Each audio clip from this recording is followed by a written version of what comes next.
Warangal tour complete చేసుకుని హైదరాబాద్ వైపు అయితే రిటర్న్ వచ్చేస్తున్నాను.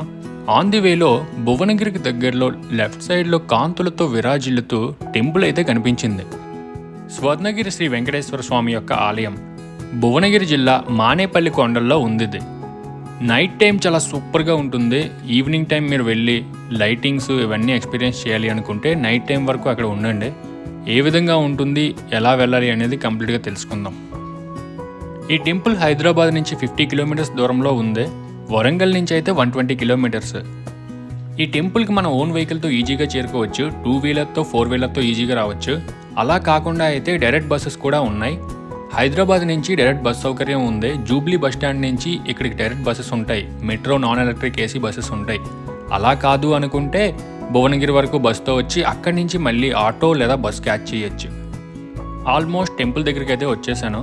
ఈ టెంపుల్కి నియరెస్ట్ రైల్వే స్టేషన్ అయితే భువనగిరి రైల్వే స్టేషను. ఈ ఆలయానికి ఎప్పుడు ప్లాన్ చేసుకున్నా ఈవినింగ్ టైంలో రావడానికి అయితే ట్రై చేయండి. ఒక 5 o'clock కల్లా ఇక్కడికి చేరుకున్నట్లయితే ఈవినింగ్ వెదర్తో పాటు నైట్ టైము చాలా అద్భుతంగా ఉంటుంది. కాంతులతో విరాజులుతున్న కొండను మీరు చాలా సూపర్గా చూడొచ్చు. సూర్యాస్తమయం సమయంలో వచ్చినట్లయితే ఇటువంటి బ్యూటిఫుల్ వ్యూ ఎక్స్పీరియన్స్ చేస్తారు మీరు. ఆకాశం చూసారా, సింధూరం దిద్దినట్టుగా ఎర్రగా కనిపిస్తుంది కదా.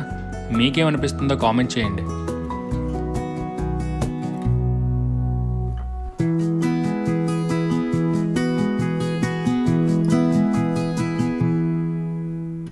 మొత్తానికి టెంపుల్ దగ్గరికి అయితే చేరుకున్నాను నేను. లెఫ్ట్ సైడ్ కనిపిస్తుంది కదా, ఇది టెంపుల్ ఎంట్రన్స్. లోపల వరకు వెళ్ళిపోవచ్చు. అక్కడ మనకి పార్కింగ్ ఏరియా ఉంది. అక్కడ మన వెహికల్ని పార్క్ చేసేద్దాం. పార్కింగ్ ఎంట్రీ టికెట్ ఉంటుంది.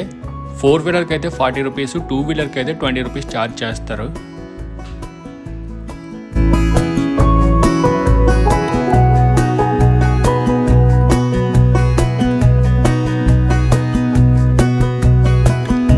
వెంకటేశ్వర స్వామికి అంకితం చేయబడిన ఈ ఆలయం దక్షిణ భారతదేశంలోని అతిపెద్ద ఆలయాల్లో ఇదొకటి. మానేపల్లి కుటుంబం వాళ్ళు నిర్మించారు. 108 మెట్లు ఎక్కుతూ మనం పైకైతే చేరుకోవచ్చు. మెట్లు ఎక్కలేని వాళ్ళకి వీల్ చైర్ ఫెసిలిటీ కూడా ఉంది.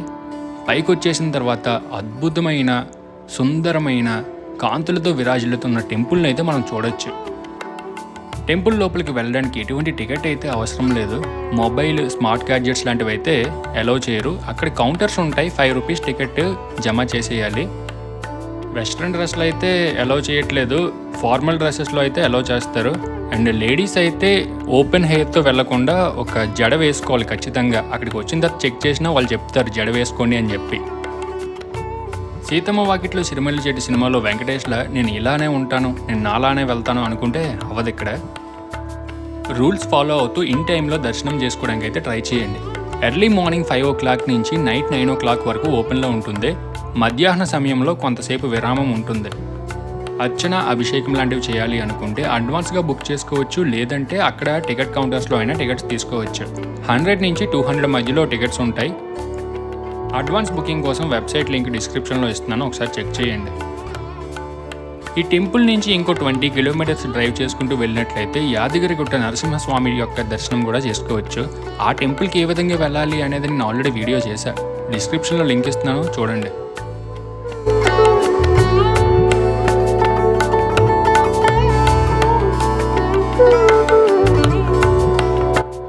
ఈ ఆలయంలో ఇదొక స్పెషల్ అట్రాక్షన్.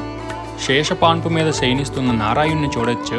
చాలా చక్కగా తీర్చిదిద్దారు. ఇది ఆర్కిటెక్చర్ కానీ, లైటింగ్ కానీ చాలా సూపర్గా అనిపిస్తుంది. మంచి ఫీల్ వస్తుంది ఇక్కడికి వచ్చినట్లయితే. ఫ్యామిలీతో విజిట్ చేయడానికి అయితే ట్రై చేయండి.